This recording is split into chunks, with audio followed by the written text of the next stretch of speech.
Hello everyone, देखिए अब numericals करते हैं हम। देखो यहाँ पर क्या है क्वेश्चन हमारे पास। Light wave from two coherent sources having intensities I and two I cross each other at a point with a phase difference of 60 degree. मतलब फेज डिफरेंस का मतलब समझते हो, यहाँ पर फाई की वैल्यू दी हुई है आपको कितनी, 60 डिग्री।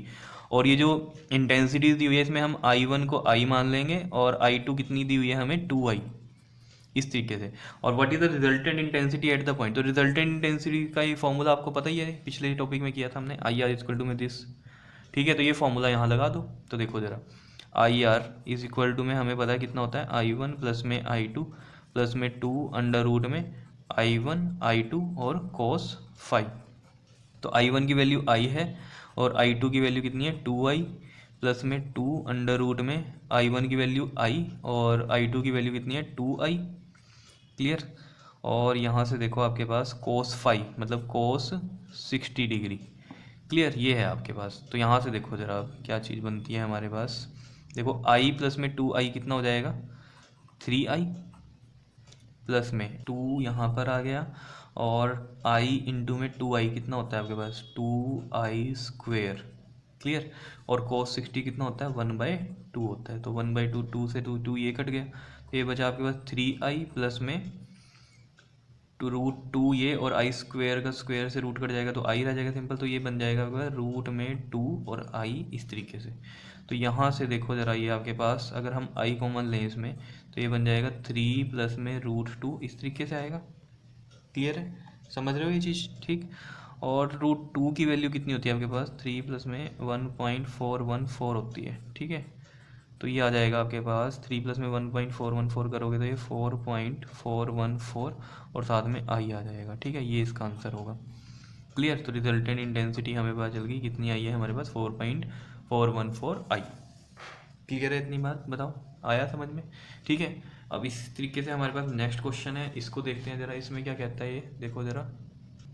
देखो इस क्वेश्चन में क्या कहता है, find the ratio of intensities at the two points X and Y on a screen in young double slit experiment where waves from the two sources S1 and S2 having the path difference of 0 and lambda by 4 respectively। देखो ratio of intensities निकालनी है हमें जो x और Y से निकल रही होंगी। ठीक है, तो देखो रेशियो निकालनी है, तो रेशियो में हम एम्पलीट्यूड से रिलेटेड फॉर्मूला लेंगे। तो ठीक है, तो देखो यहाँ पर ये जो इंटेंसिटी है आपके पास, ठीक है, ये I one plus I two की फॉर्म में भी दी हुई है और एक इंटेंसिटी का फॉर्मूला यहाँ से भी है आपके पास, ये पता चल रहा है। ये देखो यहाँ पर एक तो इंटेंसिटी का ये था फॉर्मूला आपके पास, आई वन आई टू का था। ठीक है, और एक इंटेंसिटी का फॉर्मूला यहाँ से निकला था हमारे पास, के आर स्क्वेयर था ना, तो आर स्क्वेयर की वैल्यू रख दी थी हमने, तो ये वाला। तो एम्पलीट्यूड्स की फॉर्म में इंटेंसिटीज़ का ये फॉर्मूला हमारे पास है। ठीक है, तो इसको लेके, क्योंकि जब भी रेशियोज़ की बात होगी ना तो एम्पलीट्यूड की फॉर्म में हमें निकालनी पड़ेंगी रेशियोज़। ठीक, तो यहाँ पर देखो जरा, आई आर का जो फॉर्मूला है वो क्या है हमारे पास, I R is equal to में है हमारे पास के ए स्क्वेयर प्लस में बी स्क्वेयर प्लस में two A B cos phi है। क्लियर। अब देखो जरा यहाँ पर उसने कहा दो सोर्स हैं एस वन और एस टू जहाँ से वेव्स निकली हैं। ठीक है, और जिनमें पाथ डिफरेंस कितना है, जीरो है एक में और एक में लैम्डा बाय फोर है। मतलब एस वन में जीरो है और एस टू में कितना है path difference, lambda by four है। ठीक है, तो देखो जरा, अब अगर आपको याद है जो हमारे पास पाथ डिफरेंस का फॉर्मूला था कंस्ट्रक्टिव डिस्ट्रक्टिव इंटरफेरेंस में, मैंने आपको बताया था वो क्या था, एक्स इजिकल टू में था आपके पास लैम्डा फाई अपॉन में टू पाई, ये था। और यहाँ से अगर हम देखें फेज डिफरेंस, अगर ये फाई हमें निकालना है, ठीक है, तो फाई के लिए फॉर्मूला कितना बन जाएगा, two pi X by lambda. Two pi इधर चला गया और लैम्डा नीचे आ गया। ठीक है, एक्स क्या है हमारे पास, पाथ डिफरेंस, फाई क्या होता है, फेज डिफरेंस। तो हमें पाथ डिफरेंस दिया हुआ है, एक में जीरो दिया हुआ है, तो एक में जीरो है तो मतलब टू पाई इंटू में जीरो बाई लैम्डा। तो यहाँ फाई कितना आ गया, जीरो ही आ गया ना इस केस में, समझ पा रहे हो। ठीक है, और एक में कितना दिया हुआ है हमें, लैम्डा बाई फोर। तो फाई की जो वैल्यू आ जाएगी एक में आ जाएगी टू पाई इंटू में एक्स होता है ना, तो एक्स है लैम्डा बाई फोर और ये है लैम्डा नीचे, इस वाले फॉर्मूले में पुट किया एक्स को लैम्डा बाई फोर। ठीक है, तो यहाँ मैं लिख भी सकता हूँ कि यहाँ इस केस में क्या है, एक्स जीरो है, मतलब जो हमें पाथ डिफरेंस गिवन था वो जीरो था, और यहाँ पर एक्स कितना गिवन है हमें, लैम्डा बाय फोर। तो ये वैल्यू हमने इस फॉर्मूले में पुट की एक्स की। ठीक है, तो लैम्डा से लैम्डा कट गया, टू से ये, तो पाई बाई टू फाइव आ गया। पाई बाई टू कितना होता है, 90 होता है हमारे पास। ठीक है, तो वन बाई वन करते हैं इसको। ठीक है, तो सबसे पहले देखो उसने हमें दो पॉइंट बोले थे एक्स और वाई। ठीक है, तो ये एक्स के लिए निकाल लेते हैं हम, आई एक्स के लिए। तो देखो यहाँ पर कौन सा है हमारे पास, पहले एक्स और वाई दिया हुआ था और पार्ट डिफरेंस भी पहले जीरो दिया हुआ है, फिर लैम्डा बाई फोर, तो इसका मतलब रिस्पेक्टिवली है तो इसका मतलब क्या हुआ कि ये 0 किसके लिए है, एक्स के लिए, और λ/4 किसके लिए, वाई पॉइंट के लिए। क्लियर? बताओ इसमें कोई दिक्कत है तो ठीक है। तो देखो आई एक्स के लिए अगर हम देखें यहाँ पर, तो के ए स्क्वेयर प्लस में बी स्क्वेयर प्लस में 2ab, और इस केस में पार्ट डिफरेंस कितना दिया हुआ था हमें, 0। तो पार्ट डिफरेंस 0 था, तो फाई कितना था हमारे पास, 0 आया था। ठीक है, फाई कितना आ रहा था, 0 आ रहा था। ठीक है, तो कोस फाई मतलब कोस 0, यहाँ आ जाएगा कोस 0। कोस 0 कितना होता है, 1। तो ये बन जाएगा आपके पास के, और ये आ जाएगा ए स्क्वेयर प्लस में बी स्क्वेयर प्लस में 2ab, क्योंकि कोस 0 कितना होता है, 1 होता है।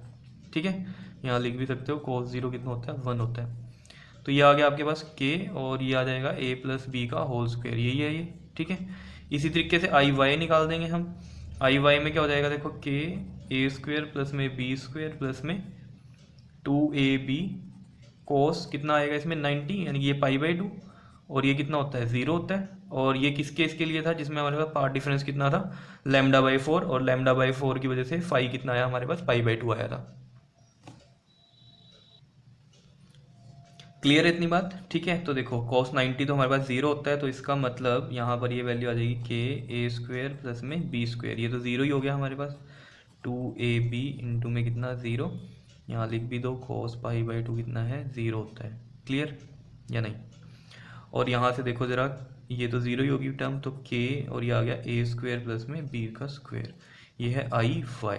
क्या इतनी बात क्लियर है? अब उसने रेशो पूछी है हमसे, तो रेशो देखो यहाँ पर निकाल देता हूँ मैं, आई एक्स अपॉन में आई वाई आएगा। आई एक्स कितना है, देखो ये है हमारे पास के ए प्लस बी का होल स्क्वेयर, और नीचे है के ए का स्क्वेयर प्लस में बी का स्क्वेयर।